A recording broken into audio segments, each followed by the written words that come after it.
Il était une fois un roi qui avait 6 fils et une fille. Cette fille lui était chère, très chère. Il l'aimait beaucoup et il était souvent en sa compagnie. Un jour qu'ils étaient ensemble, il se mit en colère contre elle et ces mots s'échappèrent de sa bouche. « Que le mauvais t'emporte !» Le soir venu, elle regagna sa chambre.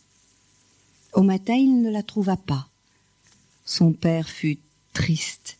Il se mit à la chercher partout.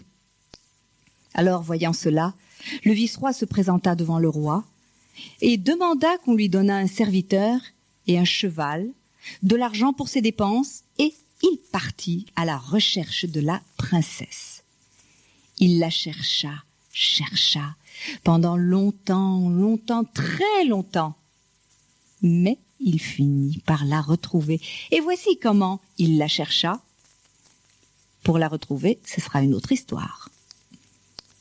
Il fut longtemps parti. Il la chercha dans les déserts, les champs, les forêts. Alors qu'il traversait un désert, il remarqua un chemin sur le côté de sa route. Et il se dit « Cela fait si longtemps que je chemine, et pourtant je ne peux pas la retrouver. Je vais emprunter ce chemin, et j'arriverai peut-être à un endroit habité. » Il suivit le chemin, et arriva en vue d'un château. Autour du château, qui était très beau, se tenaient des soldats bien rangés. Il avait peur que les soldats ne l'empêchent d'entrer, mais il se risqua à essayer, il laissa son cheval, se dirigea vers le château, et, eh bien, on le laissa entrer. Il alla d'une pièce à l'autre, personne ne se mit en travers de son chemin. Il arriva à un palais où trônait un roi couronné. Autour du roi se tenaient des soldats ainsi qu'un grand nombre de musiciens. Tout était beau, très beau, mais personne ne lui posa de questions, pas même le roi.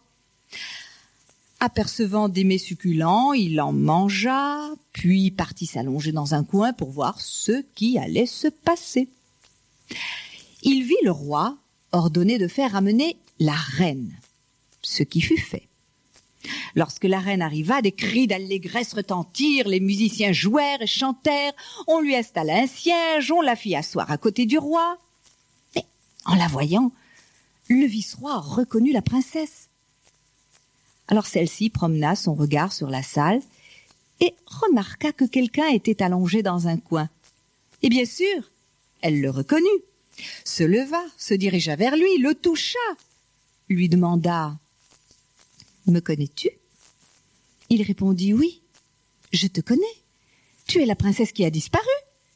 Mais que fais-tu ici » Elle lui répondit « Je suis ici à cause des paroles qui ont échappé à mon père, et l'endroit mauvais, c'est ici. » On revient donc dans cet endroit où le vice-roi dit alors à la princesse que son père était très triste, qu'il l'avait cherchée pendant de nombreuses années, et il lui demanda comment pouvait-il la faire sortir d'ici. Alors elle lui répondit « Tu ne pourras le faire que si tu choisis un endroit où rester pendant 1 an et où tu devras te languir pour moi. Continuellement tu penseras à moi et tu espéreras me sortir d'ici. Jeûne, et le dernier jour de l'année tu jeûneras aussi et tu ne dormiras pas pendant 24 heures. » Et il partit. Il fit ce qu'elle lui avait dit, et à la fin de l'année, le dernier jour, il jeûna, il ne dormit point. Il se leva, se rendit chez la princesse pour la délivrer. En route, il aperçut un arbre sur lequel poussaient de très belles pommes. Et bien sûr, il en eut envie, et bien sûr, il en mangea. Mais dès qu'il eut mangé une pomme, il tomba, et le sommeil s'empara de lui. Et il dormit longtemps, très longtemps. Son serviteur essaya de le réveiller, mais en vain. Et puis finalement, il s'arracha au sommeil et demanda au serviteur « Où suis-je » Et l'autre lui raconta toute l'histoire. « Tu dors depuis longtemps, si longtemps, tant d'années. Quant à moi, j'ai vécu de fruits. » Le vice-roi fut triste, très triste. Il partit, il trouva la princesse, et elle se plaignit beaucoup, et elle aussi fut attristée. « À cause d'un jour, tu as perdu Parce que tu n'as pas su te retenir, tu as mangé la pomme. En effet, si tu étais venu ce jour-là, tu m'aurais délivré. Il est vrai que de ne pas manger est très difficile, en particulier le dernier jour, car c'est à ce moment-là que le mauvais penchant est le plus fort. Eh ben voilà. C'est pourquoi tu dois à nouveau choisir un endroit et y rester 1 an. Mais le dernier jour, attention, tu pourras manger, mais tu ne boiras pas de vin, afin de ne pas t'endormir, car l'essentiel est le sommeil. Eh ben voilà, le vice-roi repartit et fit ce qu'elle avait dit. Et le dernier jour, bien sûr, il repartit, il vit une source qui coulait, la couleur de l'eau était rouge, il demanda à son serviteur « Tu as vu ? C'est une source. Ce devrait être de l'eau, mais sa couleur est rouge. Et son odeur est celle du vin. » Il en goûta un peu, juste un peu, de la source. Mais voilà, il tomba et il s'endormit pour longtemps, très longtemps, 70 ans.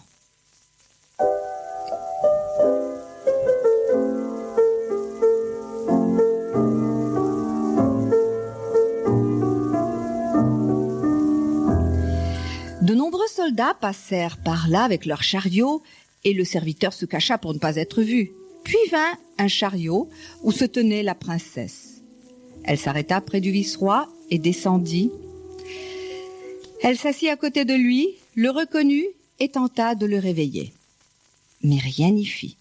Elle commença à le plaindre. Après tant d'efforts, tant de peines, tant d'années pendant lesquelles tu as souffert et souffert pour pouvoir me délivrer, voici qu'à cause d'un jour où tu aurais pu me délivrer, tu as tout perdu. Alors elle pleura abondamment et reprit « quel dommage pour toi et pour moi.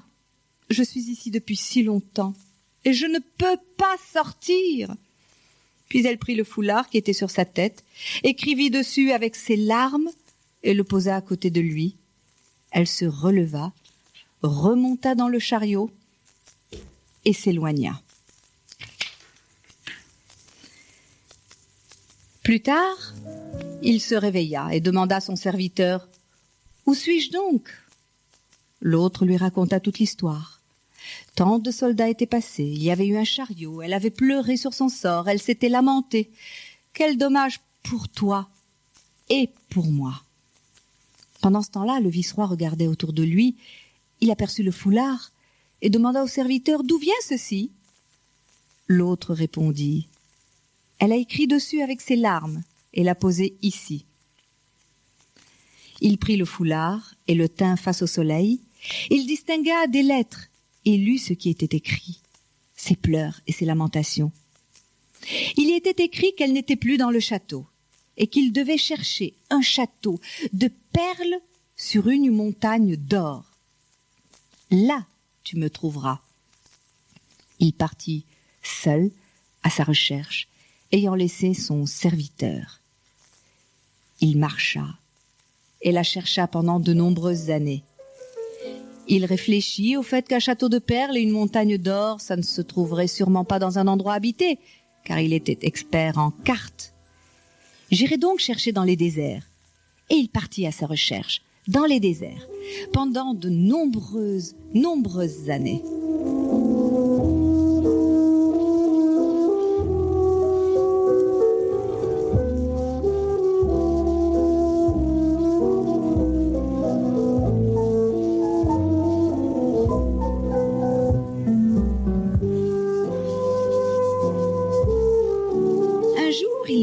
Un homme de grande taille, d'une taille qui n'était pas humaine et qui portait un gros arbre.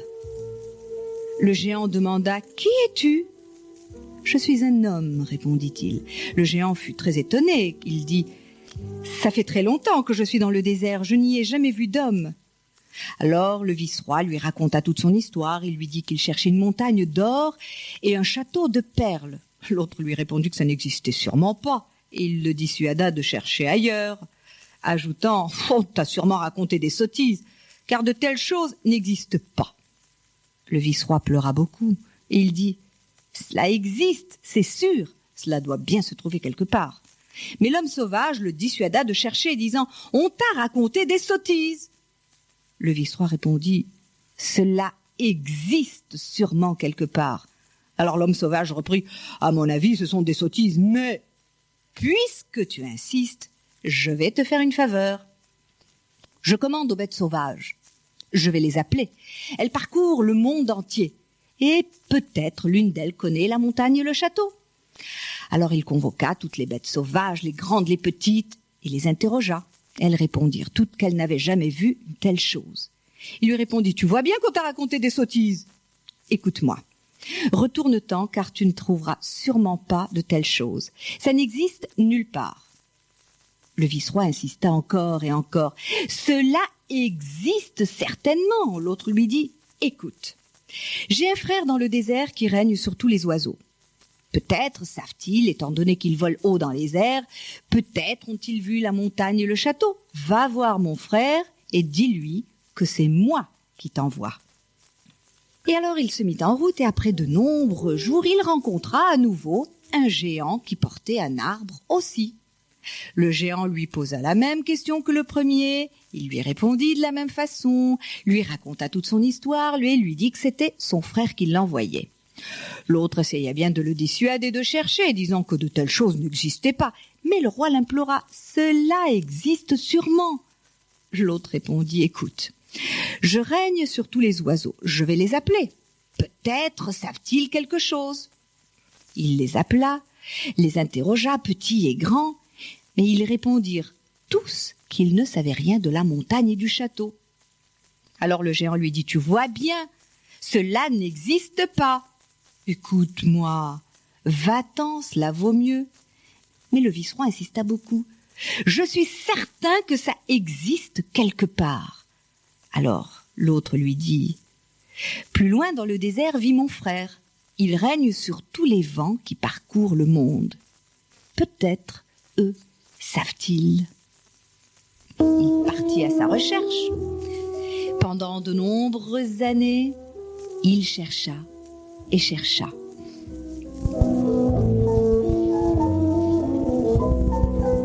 Et à nouveau, il rencontra un géant qui portait un gros arbre et l'interrogea. Il lui raconta de nouveau toute l'histoire. Ce géant, lui aussi, le dissuada de chercher, mais le vice-roi l'implora. Alors, l'autre lui dit qu'il lui ferait une faveur. Il allait convoquer tous les vents et les interroger. Il les appela et tous les vents arrivèrent. Et il les interrogea tous, mais aucun ne connaissait la montagne et le château. Alors le géant dit au vice-roi, « Tu vois qu'on t'a raconté des sottises !» Et le vice-roi se mit à pleurer abondamment et lui dit, « Mais je sais que cela existe !» Cependant, un vent venait d'arriver. Alors le gouverneur des vents le gronda, « Pourquoi es-tu en retard ? J'avais ordonné à tous les vents de venir, pourquoi n'es-tu pas venu avec eux ?»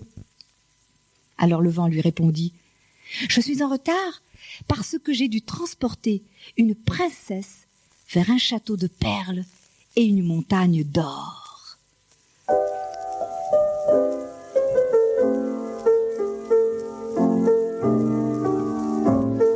Bien sûr, le vice-roi fut très content d'avoir mérité d'entendre ce qu'il venait d'entendre. Et le gouverneur des vents se demanda au vent, « Et qu'y a-t-il là-bas ?» Le vent lui répondit, « Des choses précieuses.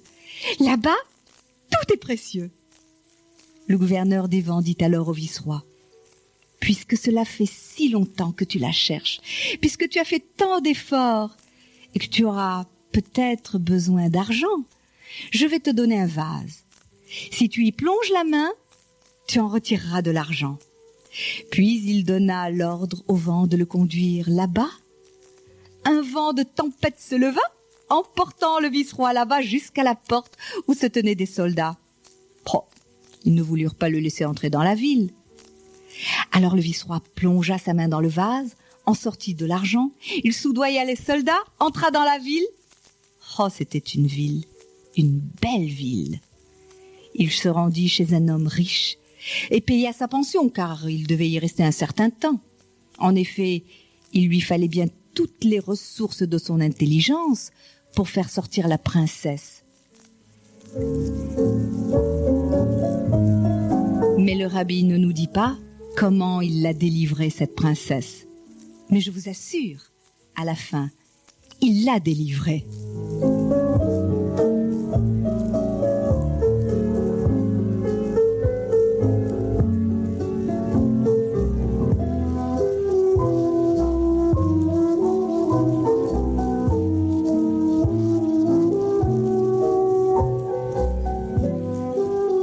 traduction était de Franz Regnault. Il est bon de faire suivre le conte de l'interprétation qu'on donne Rav Nathan dans sa deuxième introduction au recueil. Rav Nathan, le disciple le plus proche de Rav Nachman, a retranscrit, traduit du yiddish en hébreu et donné la première édition de ses contes. Il est clair que La princesse perdue est une allégorie qui évoque l'exil de la présence divine. Cet exil eut lieu avant la création, lorsque les mondes furent endommagés.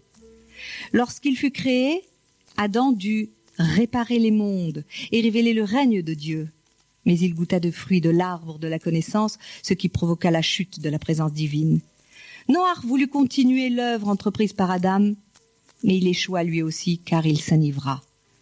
Les épisodes du conte où le vice-roi par 2 fois ne résiste pas à la tentation illustrent tout cela.